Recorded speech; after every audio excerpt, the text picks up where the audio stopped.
Assalamualaikum warahmatullahi wabarakatuh. Gimana teman-teman kabarnya sehat selalu ya. Untuk kita semua, semoga kita diberi kemudahan dan kelancaran untuk melunasi hutang-hutang kita.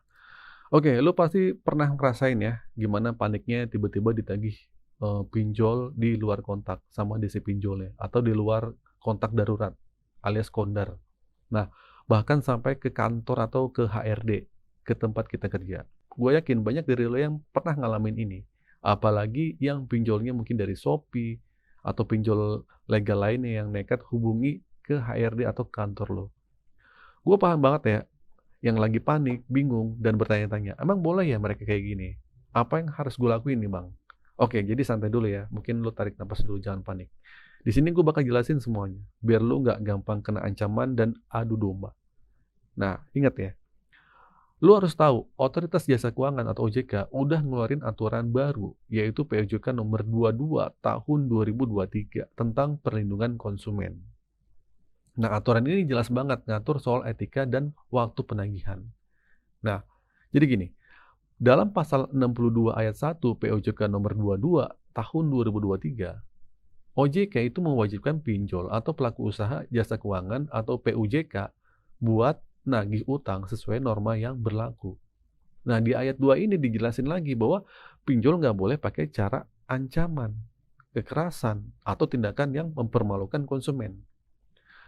Sekarang, coba lu pikirin baik-baik. Kalau pinjol menghubungi orang di luar kontak darurat, apalagi sampai nyebarin informasi ke HRD atau teman-teman lu, itu termasuk cara yang mempermalukan bukan? Jelas banget, ini pelanggaran. Nah, mereka menyebarluaskan data dan info utang lu ke orang-orang yang nggak ada urusannya. Dari situ lu paham ya? Nah, aturan OJK juga tegas banget soal jam penagihan, yaitu cuma boleh Senin sampai Sabtu, dari jam 8 pagi sampai jam 8 malam. Di luar itu, mereka nggak boleh nagih. Apalagi di hari libur nasional. Terus yang paling penting nih, penagihan cuma boleh dilakukan ke alamat penagihan atau domisili konsumen. Jadi nggak ada cerita DC datang ke kantor lu atau ke tempat nongkrong lu. Kalau mereka mau nagih kantor, itu cuma bisa kalau mereka udah dapat izin dan persetujuan dari lu. Kalau lu nggak setuju, ya mereka nggak bisa seenaknya langsung datang. Terus yang jadi pertanyaan, apa yang harus lu lakuin saat ditagih melanggar aturan ini? Ya lu nggak usah takut. Kalau kalau DC pinjol melanggar aturan tadi, lu bisa ambil tindakan. OJK udah bilang ya, kalau pinjol melanggar, mereka bisa kena sanksi administratif, mulai dari peringatan tertulis sampai penjemputan izin usaha. Caranya gimana? Lu harus kumpulin bukti-bukti pelanggaran. Misalnya lu bisa simpan bukti berupa tangkapan layar atau screenshot, chat, rekaman telepon, atau videoin deh DC-nya yang datang ke kantor lu. Dokumentasiin aja semuanya.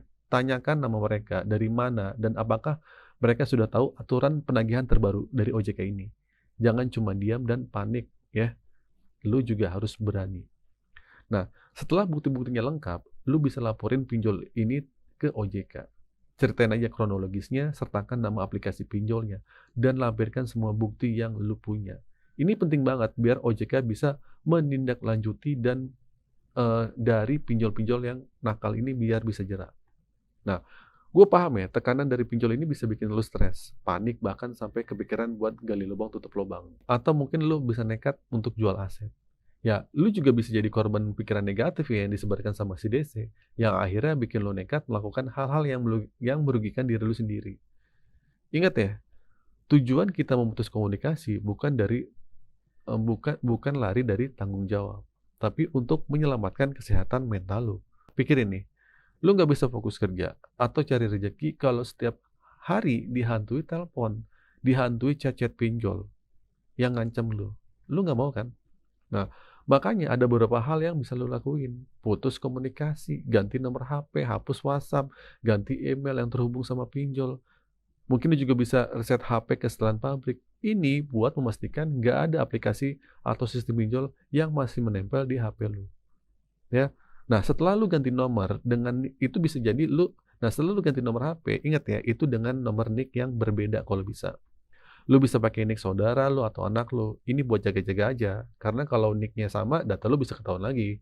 Nah, terakhir, jangan bagikan nomor baru lu ke sembarangan orang. Nah, bocoran data ini seringkali datang dari teman-teman atau cukup bagikan ke orang-orang yang benar-benar lu bisa percaya aja untuk sementara waktu. Kadang ya, saudara, temen, atau orang lain itu bisa jadi kaki tangannya DC. Maksudnya gimana? Mereka itu malah jadi ngebantuin nagih lu karena mereka itu biasanya ditagih sama DC-nya atau di luar kontak darurat. Nah, setelah lu lakuin itu, lu bakal ngerasain ketenangan yang luar biasa. Pikiran lu jadi jernih dan lu bisa fokus untuk cari jalan keluar buat ngumpulin rezeki. Apakah ini artinya lu nggak perlu bayar lagi?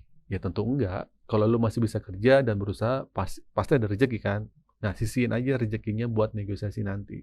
Kalau memang rezekinya lu cukup buat makan sehari-hari, ya udah apa boleh buat. Resikonya nama lu masuk slik OJK atau BE checking.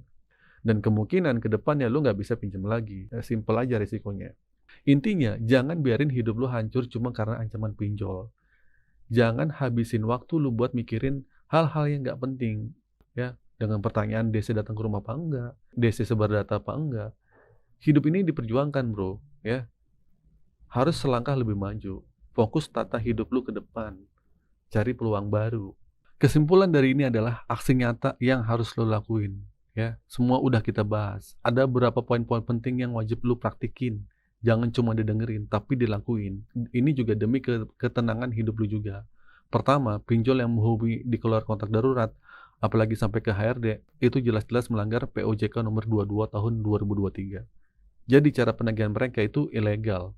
Lu nggak perlu takut, karena OJK sudah mengatur secara tegas bahwa penagihan nggak boleh pakai cara yang mempermalukan atau mengancam. Menghubungi orang yang nggak ada sangkut pautnya dengan utang lu, apalagi di tempat kerja, adalah bentuk pelanggaran berat.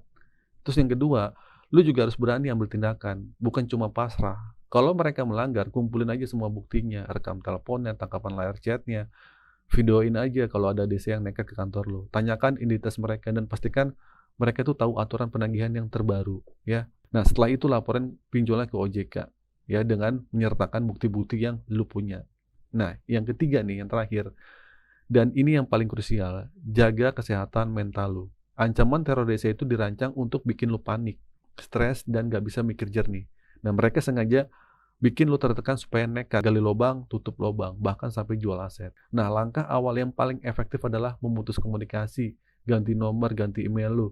Ya, jangan cuma ganti kartu, tapi reset aja ke HP lu ke setelan pabrik, biar nggak ada data-data yang pinjol yang masih nyantol. Nah, jadi lu udah tahu kan apa yang harus lu lakuin kalau ada DC pinjol yang nagih di luar kondar atau kontak darurat atau sampai menghubungi HRD atau amit-amit datang ke kantor lo. Itu semua melanggar aturan OJK. Lu nggak perlu takut, justru lu bisa melawan dengan bukti-bukti yang kuat. Laporkan aja ke OJK biar mereka yang menindaklanjuti. Dan yang paling penting, jangan biarkan pikiran lu diracuni sama DC pinjol. Putus aja komunikasi, tenangin diri, fokus buat menata hidup lu. Jangan sampai lu jadi orang yang paling rugi karena sibuk mikirin ancaman DC pinjol. Ya. Nah, kalau lu udah tahu hal ini, lakuin. Kalau ada pinjol yang nagih keluar kontak darurat atau menghubungi HRD, lapor aja ke OJK. Lu nggak perlu takut lagi, justru lu bisa melawan dengan bukti-bukti yang kuat. Nah, jadi dengan melakukan semua ini, lu nggak lagi lari dari tanggung jawab. Sebaliknya, lu sedang menyelamatkan diri lu yang sedang tertekan dari masalah pinjol ini. Pikiran yang tenang ini akan membuka peluang-peluang baru, lu jadi bangkit dan menata keuangan lu. Kalau nantinya lu punya rezeki, lu bisa negosiasi untuk menyelesaikan utang. Kalau enggak, ya udah, resiko cuma masuk slik OJK. Oke, itu saja teman-teman video kali ini. Semoga video ini bermanfaat. Akhir kata dari saya, assalamualaikum warahmatullahi wabarakatuh.